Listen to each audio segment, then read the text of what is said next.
Amén. Bendecido sea este día, bendiciones para los que nos escuchan, los que nos sintonizan esta mañana y para los que nos van a ver en la posteridad. Esperamos que esta palabra les llegue a sus vidas, que los ilumine, que los asombre. Sí, capaz que está un poquito fuerte, Gustavo. Quiero presentar esta mañana que por título le di a la enseñanza, a la predicación, el mensaje, testigo falso o falso testigo. ¿Por qué? Porque quiero que me acompañen en esto que fue la vida de nuestro Señor Jesucristo y hoy que conmemoramos especialmente la Santa Cena, la Cena del Señor. Quiero que me acompañen a ver en varias citas bíblicas, en el libro de Mateo, ¿sí? ¿Por qué este título? Principalmente la vida de nuestro Señor Jesucristo, la que ya todos más o menos conocemos, siempre descubrimos cosas nuevas cada vez que leemos los santos evangelios y el testimonio de sus apóstoles, ¿no? De sus discípulos también. Cada vez que hacemos esto descubrimos cosas nuevas, pero nadie está ajeno a lo que significó la vida del Señor Jesucristo en términos de revolución, ¿no? Sí, Él llegó a revolucionar un pueblo que lo esperaba, quizás lo esperaba de otra manera y lo sigue esperando de otra manera. ¿Sí? Pero Él, al fin y al cabo, vino a revolucionar este mundo. ¿Sí? En los sucesos últimos antes de lo que significó la crucifixión del Señor Jesucristo, en el último día especialmente, la última semana, vemos que el pueblo de Dios el domingo lo estaba venerando, el viernes lo estaba crucificando. Es un sub y baja de emociones, ¿no? Nos podemos representar un poquito, ¿no? En eso, en muchas actitudes que tenemos, y no hablando solamente de lo espiritual, en todo sentido somos muy parecidos. De repente apuntamos al pueblo judío en su momento y nosotros hubiésemos hecho lo mismo quizá, y no sé si peor. Pero bueno, él siempre, a través de esta revolución que él quiso traer, él siempre se rodeó de falsos testigos. Y a veces no le damos mucha importancia a eso. Vemos la traición en todo sentido, ¿sí? A través de su última semana antes de ser crucificado, vemos la traición. Pero especialmente él fue rodeado de falsos testigos esa última semana. Era a propósito, claramente. Pero quiero que me acompañen y revisemos esto un poquito. Varias citas en donde nos dan ejemplo de los falsos testigos que rodearon a nuestro Señor Jesucristo. Mateo 26, 14 y 15.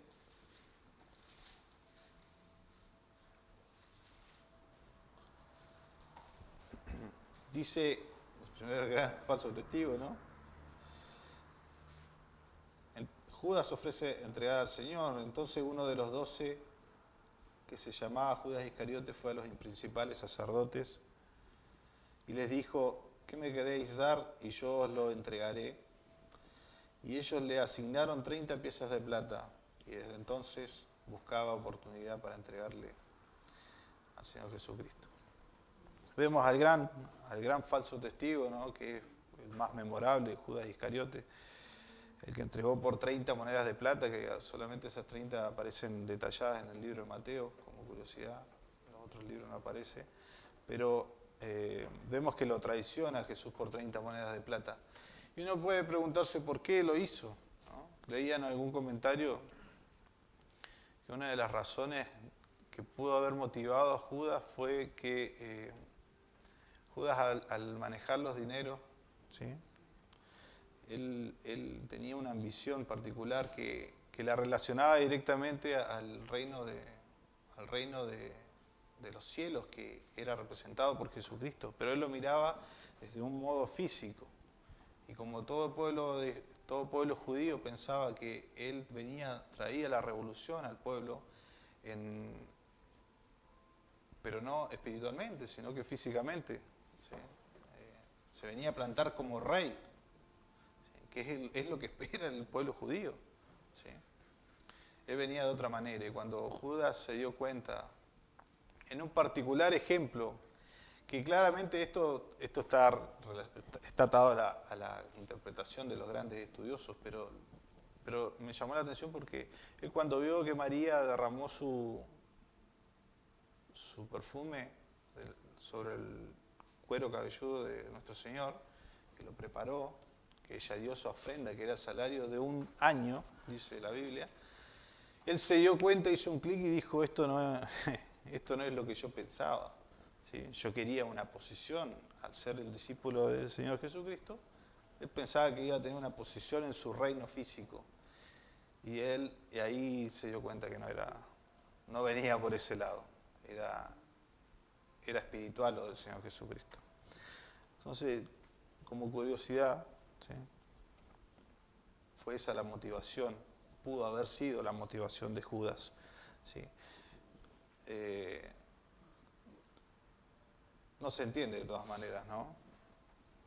Pero bueno, fue lo que pudo haber motivado a Judas a traicionar a nuestro Señor Jesucristo. En Mateo 26, 31 al 35.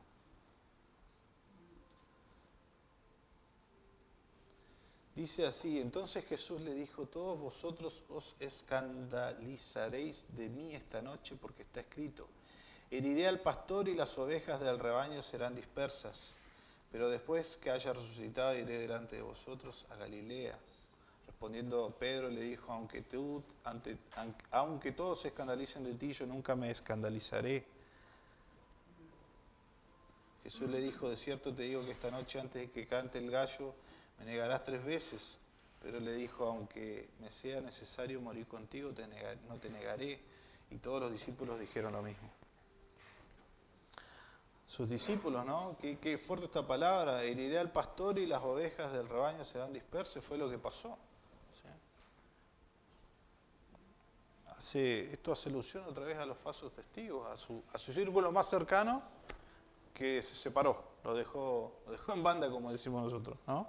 Se fueron, falsos testigos en su momento, ¿no? Después vemos que el Señor obra a través de la humanidad de cada discípulo, pero pasaron a ser falsos testigos, ¿sí?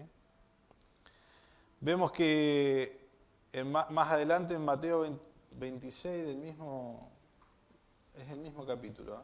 Mateo 26, 48 y 49 dice, haciendo alusión a Judas otra vez, dice, y enseguida se acercó a Jesús y dijo, salve maestro, y le besó. Y Jesús le dijo, amigo, ¿a qué vienes? No, disculpen, era 48 y 49. 48 dice, y el que le entregaba les había dado señal, diciendo, al que yo besare, ese es, prendedle. Y enseguida se acercó a Jesús y dijo, salve maestro, y le besó. Judas marcó, siendo un falso testigo, marcó a Jesús con un beso. ¿Sí?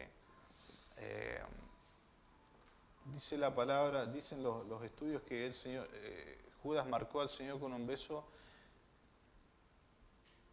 y nosotros decimos, ¿por qué tan descarado, no? De encima le dio un beso al Señor Jesucristo. ¿Sí? Lo entregó y encima le dio un beso.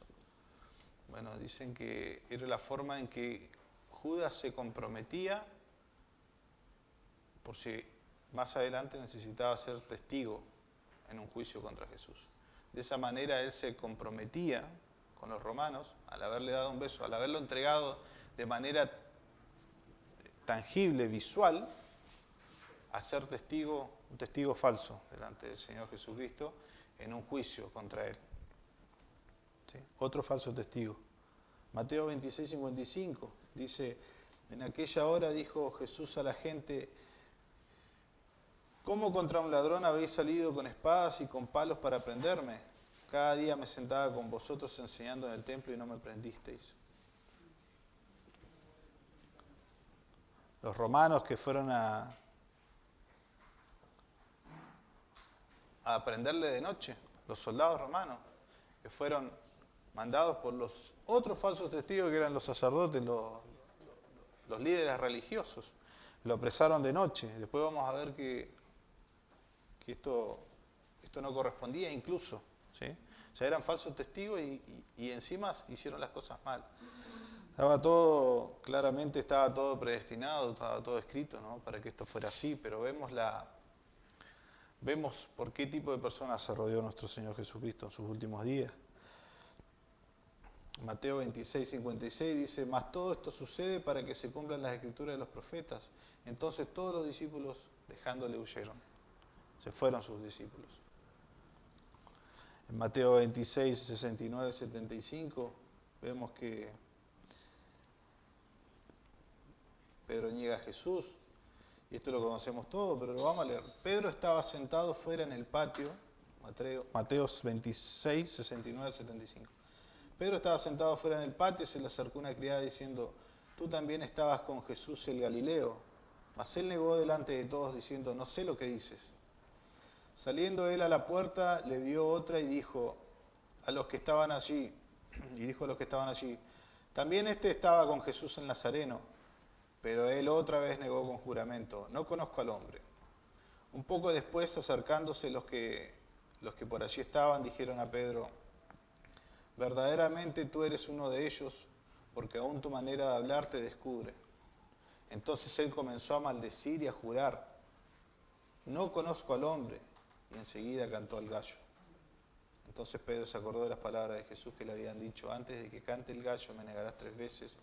Y saliendo fuera lloró amargadamente. ¿Sí? Esto lo conocemos todos, ¿no?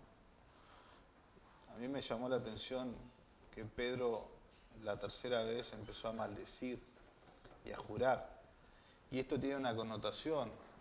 Esto era básicamente maldecir a la vez que vos estabas afirmando algo. Era como decir enojadamente: que Dios me mate si yo estoy mintiendo. Que me pase algo, que me caiga un rayo. Era como decir algo así. ¿Vieron cuando una persona está mintiendo y es acorralada y que empieza a jurar hasta por los hijos? Bueno, algo así más o menos. O sea, la connotación de esto no fue solamente maldecir por enojado, por decir: no, ustedes me están confundiendo. No. El tipo dijo que Dios me mate en este momento, básicamente, si yo estoy mintiendo. A ese punto fue el grado de traición de Pedro, que pasó a ser falso testigo en este momento, en esta situación. Vemos Mateo 27, 1 y 2, que dice: venida la mañana, todos los principales sacerdotes y los ancianos del pueblo entraron en consejo contra Jesús para entregarle a muerte. Y le llevaron atado y le entregaron a Poncio Pilato, el gobernador. Acá vemos a los principales sacerdotes, a los ancianos, ¿sí?, que lo entregaron. Eran los líderes religiosos que tenían que velar por el pueblo judío y ver que la justicia sea justicia y de que no haya imparcialidad en este sentido, y ellos estaban tergiversando todo. Como ellos querían matar al Señor Jesucristo, ¿sí?, y no querían que el pueblo los inculpara a ellos, ¿sí?, lo entregaron a los romanos, porque los romanos tenían la potestad de decir: este muere y este no muere, no los sacerdotes. Ellos, si bien es cierto, tenían la potestad para poder tratar asuntos internos, religiosos, ¿sí?, de costumbre, de tradición dentro del pueblo, ellos llegaban hasta ahí. La pena de muerte la tenía que dar sí o sí el Imperio Romano, representado se me fue el nombre. Claro, por Poncio Pilato, en ese momento, que era el representante del pueblo romano. Entonces, como no podían traicionarlo directamente, porque era un asunto religioso básicamente, se lo entregaron diciendo, este hombre quiere ser rey, este hombre quiere revolucionar al pueblo y quiere levantar una revolución de tal manera que desplaza el imperio romano sobre el pueblo judío, que ellos tenían el control. Pero fue la forma en que encontraron traicionar a Jesús, mandarlo directamente a los pies de Poncio Pilato y que él decidiera qué iba a hacer con esta amenaza al César. César era el emperador, ¿no? Vemos los falsos testigos otra vez, testigos falsos que procuran matar a nuestro Señor Jesucristo.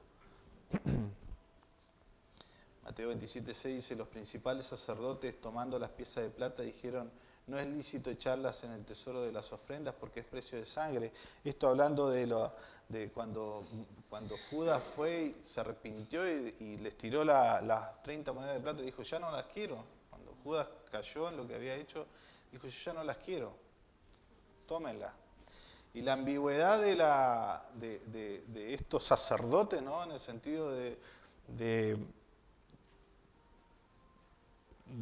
que tenían que cumplir con una labor en el pueblo judío, ¿sí? Y que pagaron 30 monedas de plata para traicionar a una persona, pero no las aceptaron porque era impuro ponerlas en las ofrendas nuevamente del templo. Falsos testigos rodeando a nuestro Señor Jesucristo. Mateos 27, 24 y 26. Dice, viendo Pilato que nada adelantaba, sino que se hacía más alboroto, tomó agua y se lavó las manos delante del pueblo, diciendo, inocente soy yo de la sangre de este injusto, allá vosotros. El 26, entonces le soltó a Barrabás y habiendo azotado a Jesús, le entregó para ser crucificado.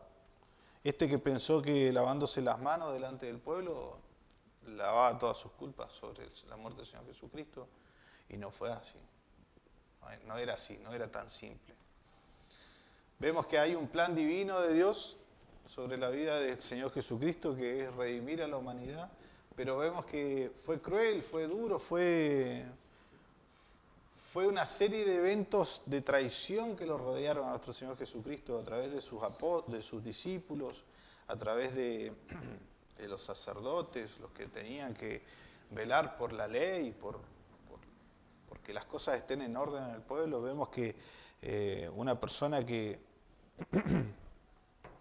mandaba la batuta, que era Poncio Pilato, se lavó las manos porque dijo, yo acá no quiero tener nada que ver con... Y él se dio cuenta, ojo, que se dio cuenta que eran celos de los sacerdotes, no aceptaban al Señor Jesucristo y que era algo interno. Él lo supo, no es que se comió el verso de que era el próximo rey que iba a sustituir al César y era una amenaza directa al imperio. No. El tipo sabía qué pasaba. Se lavó las manos, pero la traición quedó. ¿Sí? Hasta ahí vemos las traiciones al Señor Jesucristo, ¿no? De forma más marcada en la Biblia.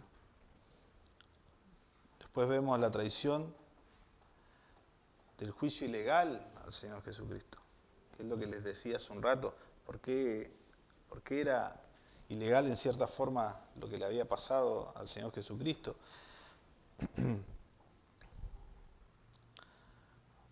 Los sacerdotes pervirtieron la justicia, ¿sí?, que debían proteger.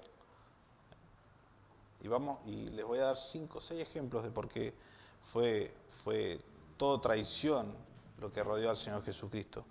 En relación al juicio de Él, que le hicieron al Señor Jesucristo, primero, ellos ya habían decidido que Jesús tenía que morir. ¿Sí? No había presunción de inocencia. Vieron que la presunción de inocencia es que es inocente hasta que se demuestre lo contrario. No. Los sacerdotes que debían proteger la justicia en el pueblo ya habían decidido que Jesús tenía que morir. Segundo, Buscaron testigos falsos en contra de Jesús, no solamente los que nombramos, buscaron muchas más personas, pero no pudieron testificar porque se contradecían mucho los testimonios entre ellos y no pudieron ser presentadas esas personas.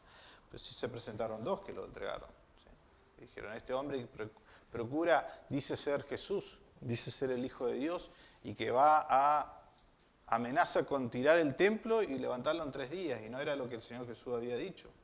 Él hablaba de él. Tiren este templo hablando de su forma física, de su crucifíquenme, básicamente estaba diciendo eso, y yo en 3 días, que es lo que hizo, voy a levantar este templo de vuelta. Eso es lo que él hizo, pero tergiversaron todos estos testigos falsos, de manera que eso fue llevado al juicio, eso fue una forma de acusar a nuestro Señor Jesucristo. Y vemos que los líderes, peculiarmente los líderes religiosos, cuando habían juicios contra personas, eran minuciosos al máximo en procurar que los testigos dieran un testimonio fiel, ¿sí? Que sea verdad lo que decían. Y en este caso ellos ya habían decidido presentar testigos falsos. O sea que también fue ilegal todo lo que hicieron. En un tercer punto, no se le permitió defensa alguna al Señor Jesucristo. ¿Sí? Más allá de que Poncio Pilato le dijo en su momento,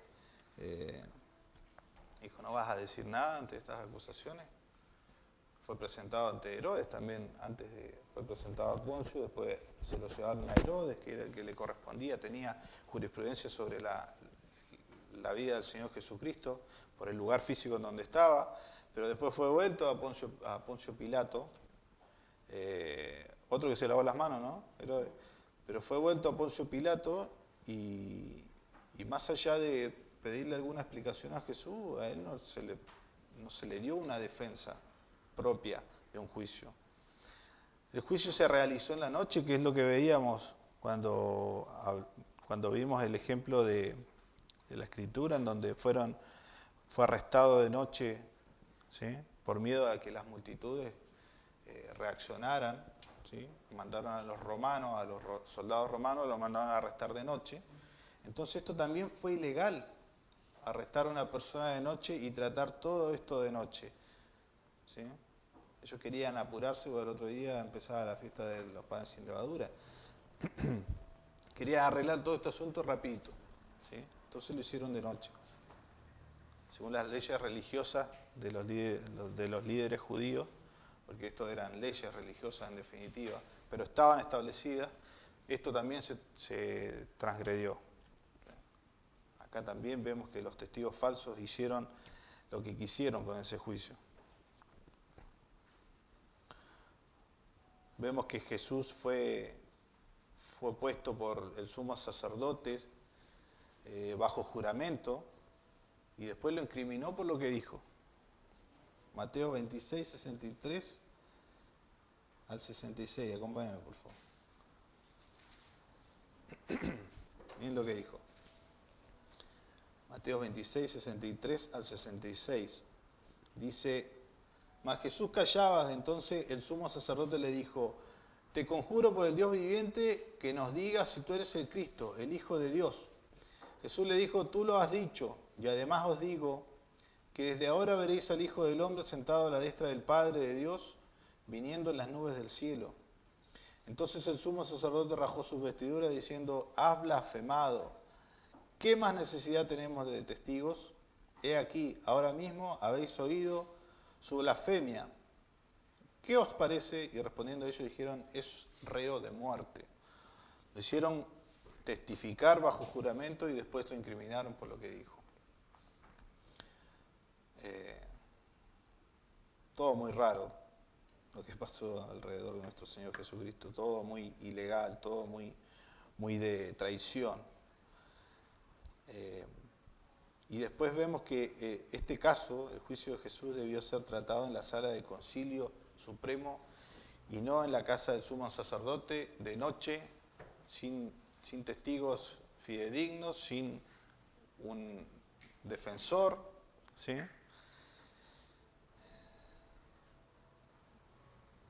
todo lo que rodeó a nuestro Señor Jesucristo fue traición en ese momento, en esa última semana. Pero el plan tenía que ser llevado a cabo. ¿Sí? Él tenía que mostrarle a todos que lo que él había dicho de que en 3 días iba a resucitar, lo que estaba escrito con antelación, él lo tenía que cumplir porque era la obra del Padre. Él siempre se rodeó de testigos falsos. ¿Sí? ¿Y por qué hago alusión tantas veces a los testigos falsos? Porque a mí me asombró, porque a pesar de ser tan traicionado y tantas veces, él lo menguó, ¿sí? Él no bajó los brazos, él siguió adelante. ¿Sí? Si bien es cierto, él en Mateo 26, 39, le dice al Padre, yendo un poco adelante, se postró sobre su rostro orando y diciendo, Padre mío, si es posible, pasa de mí esta copa, pero no sea como yo quiero, sino como tú. Y muchas veces tomamos este versículo como que Jesús no quería hacer la obra del Padre, ¿sí? Como que arrugó, ¿no? No, acá Jesús flaqueó, la verdad que como pueblo nos dejó mal, porque ¿cómo defendemos esto?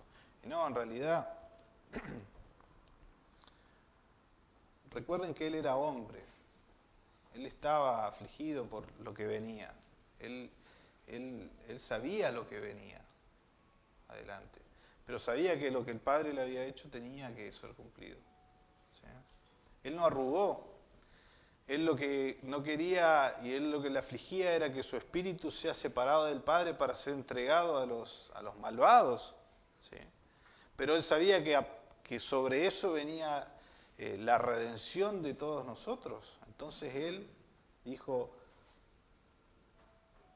pero que no sea como yo quiero, sino como tú. Y fue hecho así. ¿Sí? Esto es impresionante porque ninguno de nosotros podría haberlo hecho. ¿Quién va a hacer esto?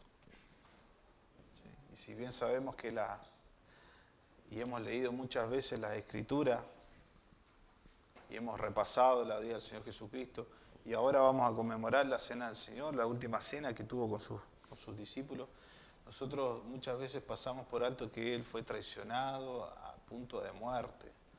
¿Sí?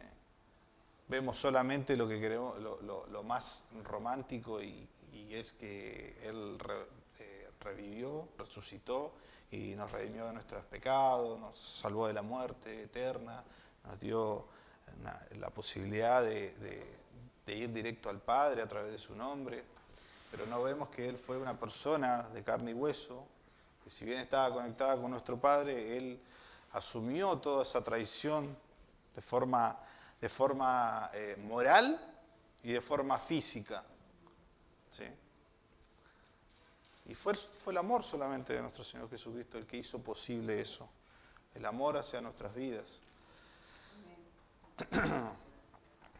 ¿Podemos llegar a ser testigos falsos nosotros? Esa es la pregunta que nos incomoda más, ¿no? Porque al fin y al cabo, como hablaba en un principio, quizás nosotros hubiésemos sido parte del pueblo que lo escupió, que le pegó. Si hubiésemos sido soldados, hubiésemos terminado abofeteando al Señor Jesús, capaz que toda la noche, como lo hicieron en ese juicio ilegal, en donde le decían, si ustedes ven la palabra, le decían, bueno, ahora, si vos sos hijo de Dios, si vos sos el Mesías, fíjate quién fue que te pegó, y le pegaban. O le pegaban y él no veía, y decían, bueno, ¿quién fue? O sea, a ese punto, cosas que solamente Jesús pudo haber hecho. ¿Sí?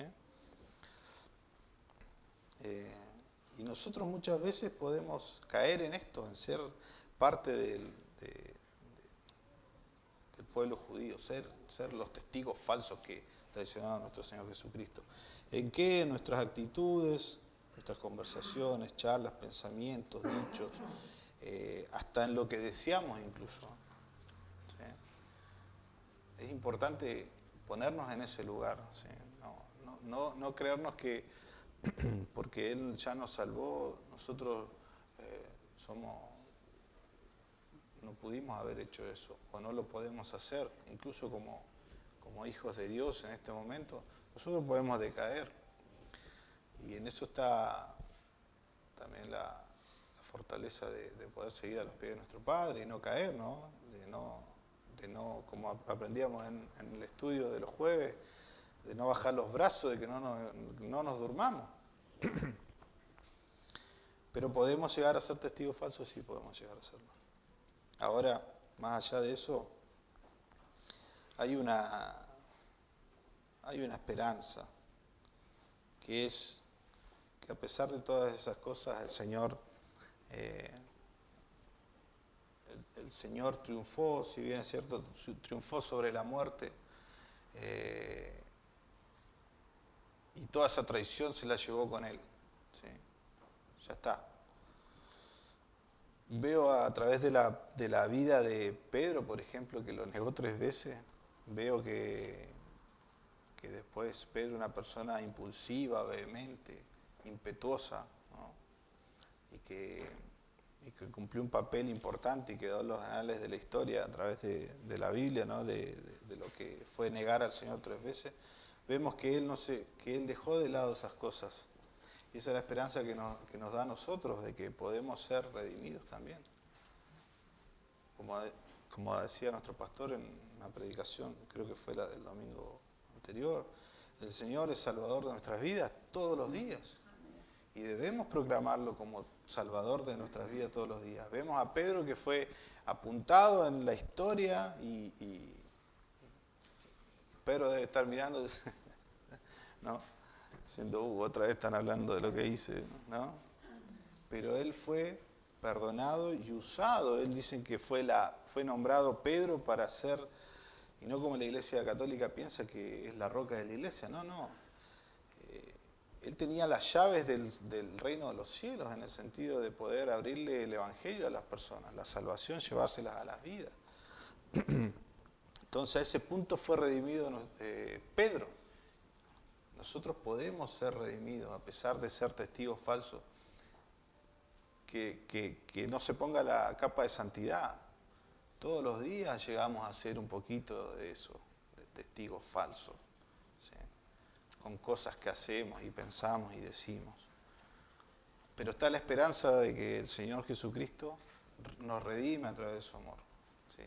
Nos redime a través de su perdón, de lo que fue el sacrificio, de lo que vamos a hacer ahora, de conmemorar la última cena, de recordar su cuerpo y su sangre derramada en la cruz del Calvario. Esa es la esperanza que nos queda y que le queda al que está escuchando, de que a pesar de todos los pecados que podamos tener, Él redime a las personas, Él perdona y transforma a las personas. Dejamos de ser testigos falsos para poder ser hijos de Dios, redimidos, ¿sí? Testigos redimidos, si quieres llamarlo. Entonces, a pesar de todo esto malo que hemos conmemorado, ¿no? Tanta traición alrededor de nuestro Señor Jesucristo, está la esperanza de que Él, a pesar de todo, nos ama y nos redime, ¿sí? Como lo hizo con Pedro, por ejemplo, ¿sí? En ese sentido, creo que tenemos que prepararnos para tomar la cena del Señor, pero recuerde que somos redimidos, ¿sí? Si bien no es agradable ver tanta traición, recordar tanta traición alrededor de nuestro Señor Jesucristo, pero sí es bueno para saber que esto pasó y que sucedió en la historia y de que lo creemos por fe, a pesar de que el mundo no lo crea, y de que fuimos redimidos, ¿sí? Y de que nuestros espíritus que a veces caen pueden ser levantados en el nombre del Señor Jesucristo, en relación con Él, con el Padre, pueden ser levantados y somos salvados día a día. El Señor Jesús es nuestro Salvador día a día, ¿sí? Y recuerde eso cuando esté tomando la cena del Señor, ¿sí?